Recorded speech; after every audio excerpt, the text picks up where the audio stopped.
The oceans cover over 70% of our planet and are inextricably linked with our land and atmosphere through these beautifully complex processes that drive our climate and support life on Earth as we know it. But it's this connection that the ocean has with the land and the atmosphere that means that we can't change one, i.e. the atmosphere, without expecting a change in the other.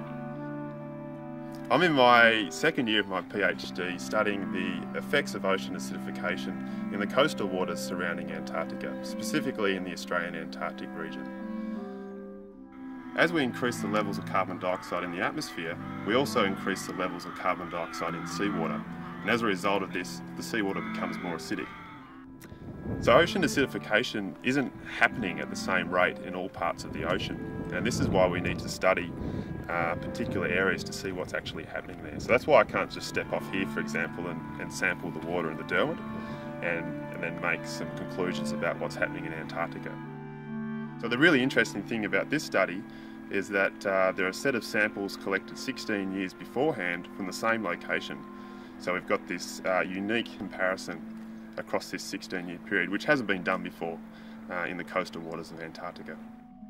So any changes, any chemical changes that are going to happen in the seawater could potentially have serious impacts on everything that lives in it and relies on that seawater. Ocean acidification is likely to affect some of the smallest organisms in the ocean. If there are problems associated with these small organisms, that means there's going to be a kick-on effect that's going to affect some of the largest organisms in the ocean.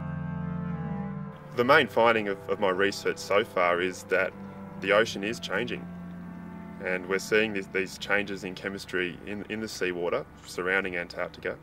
Something that's so far away from normal industrialised activity is still exhibiting this response. I'd always had an interest in photography, but during my stay in Antarctica I also developed quite a strong interest in cinematography as well.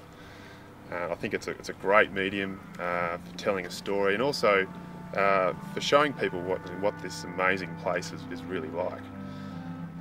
This is where my collaboration with Lynchpin and also as a Lynchpin scholarship recipient comes into play. Through collaborating with a fantastic local composer called Matt Dewey, as well as some local artists, to try and communicate the importance of our research in the oceans to the wider community. So getting my footage to be used in this particular way is pretty much a dream come true, I think.